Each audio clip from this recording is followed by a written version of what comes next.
মধ্যপ্রাচ্যের আকাশে ধীরে ধীরে জমছে কালো মেঘ।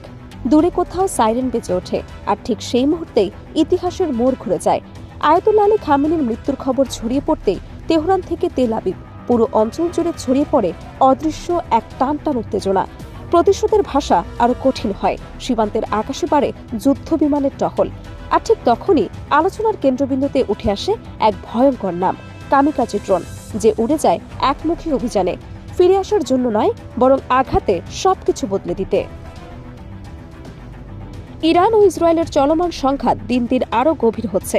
সাম্প্রতিক হামলায় ইসরায়েল ও মার্কিন যুক্তরাষ্ট্রের যৌথ অভিযানে ইরানের সর্বোচ্চ নেতা আয়াতুল্লাহ আলী খামেনির মৃত্যুর খবর নিশ্চিত হবার পর পরিস্থিতি নতুন মাত্রা পেয়েছে।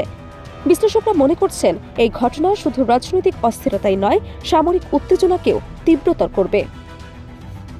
খামেনির মৃত্যু ইরানের ক্ষমতার কাঠামোতে বড় ধরনের শূন্যতা তৈরি করেছে। দেশটির অভ্যন্তরের শোক ও ক্ষোভের পাশাপাশি প্রতিশোধের দাবি জোরালো হচ্ছে। একই সঙ্গে আন্তর্জাতিক অঙ্গনে আশঙ্কা বাড়ছে, এই ঘটনার জেরে সংঘাত কি পূর্ণমাত্রা যুদ্ধে রূপ নেবে? এই প্রেক্ষাপটে আবারও সামনে এসেছে ইরানের বহুল আলোচিত কামিকাজি ড্রোন। সামরিক বিশ্লেষকদের ভাষায় আধুনিক যুদ্ধক্ষেত্রে এটি এক গেম চেঞ্জার প্রযুক্তি বটে। গত বছরের জুনে ইসরায়েলি অভিযানের জবাবে তেহরান যে 12 দিনের সংঘাতে ড্রোন ব্যবহার করেছিল, সেখানে এই আত্মঘাতী প্রযুক্তির কার্যকারিতা স্পষ্ট হয়। এছাড়া রাশিয়া ইউক্রেন যুদ্ধসহ বিভিন্ন আঞ্চলিক সংঘাতে ইরানি নির্মিত শাহিদ 136 ড্রোনের ব্যবহার আন্তর্জাতিকভাবে আলোচিত হয়েছে। কামিকাজি ড্রোন, যাকে সামরিক ভাষায় লোটারিং মিউনিশন বলা হয়, মূলত এক ধরনের আত্মঘাতী চালকবিহীন বিমান। এটি লক্ষ্যবস্তুর ওপর সরাসরি আছড়ে পড়ে বিস্ফোরণ ঘটায়। প্রচলিত ড্রোন যেখানে হামলার পর ঘাঁটিতে ফিরে আসে, সেখানে কামিকাজি ড্রোন একমুখী অভিযানের জন্য তৈরি হয়, অর্থাৎ এটি নিজেই একটি বিস্ফোরকবাহী অস্ত্র, একবার ছোড়া হলে আর ফেরে না।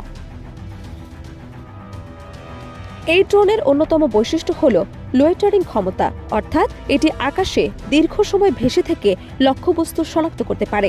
প্রয়োজনে নির্দিষ্ট এলাকায় চক্কর দিতে দিতে সঠিক সময়ের অপেক্ষা করে। জিপিএস নির্দেশনা, উন্নত সেন্সর এবং রিমোট কন্ট্রোল ব্যবহারের মাধ্যমে এটি অত্যন্ত নির্ভুলভাবে লক্ষ্য ভেদ করতে সক্ষম। ফলে সামরিক ঘাঁটি, রাডার স্থাপনা বা কৌশলগত অবকাঠামো ধ্বংসে এটি কার্যকর অস্ত্র হিসেবে বিবেচিত হচ্ছে। বিশেষজ্ঞদের মতে, কামিকাজি ড্রোনের আরেকটি বড় সুবিধা হল এর তুলনামূলক কম খরচ। প্রথাগত ক্ষেপণাস্ত্রের তুলনায় এটি সস্তা এবং আকারে খুব ছোট হওয়ায় রাডারে শনাক্ত করা কঠিন। ফলে হঠাৎ আঘাত হানার কৌশলে এটি অত্যন্ত কার্যকর।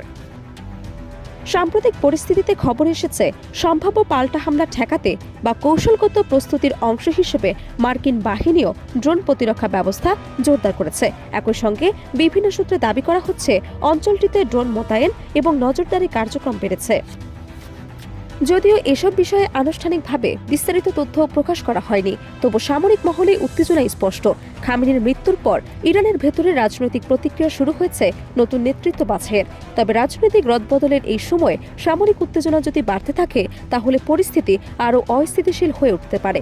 মধ্যপ্রাচ্যের ভূ রাজনীতিতে ইরান একটি গুরুত্বপূর্ণ শক্তি, তাই এর নেতৃত্ব পরিবর্তন আঞ্চলিক সমীকরণেও প্রভাব ফেলবে। বিশ্লেষকরা সতর্ক করছেন, প্রযুক্তি নির্ভর এই আধুনিক যুদ্ধের ধরন ভবিষ্যতে আরও জটিল হয়ে উঠতে পারে। কামিকাজি ড্রোনের মতো অস্ত্র যুদ্ধক্ষেত্রে দ্রুত সিদ্ধান্ত ও তাৎক্ষণিক প্রতিক্রিয়ার প্রয়োজন তৈরি করে। ফলে ভুল হিসেব বা অতিরিক্ত প্রতিক্রিয়া বড় ধরনের সংঘাতে রূপ নিতে পারে।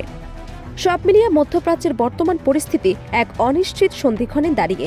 খামেনির মৃত্যুর পর স্পষ্ট রাজনৈতিক শূন্যতা, আঞ্চলিক উত্তেজনা এবং আধুনিক সমরাস্ত্রের উপস্থিতি, সব মিলিয়ে পরিস্থিতি অত্যন্ত স্পর্শকাতর।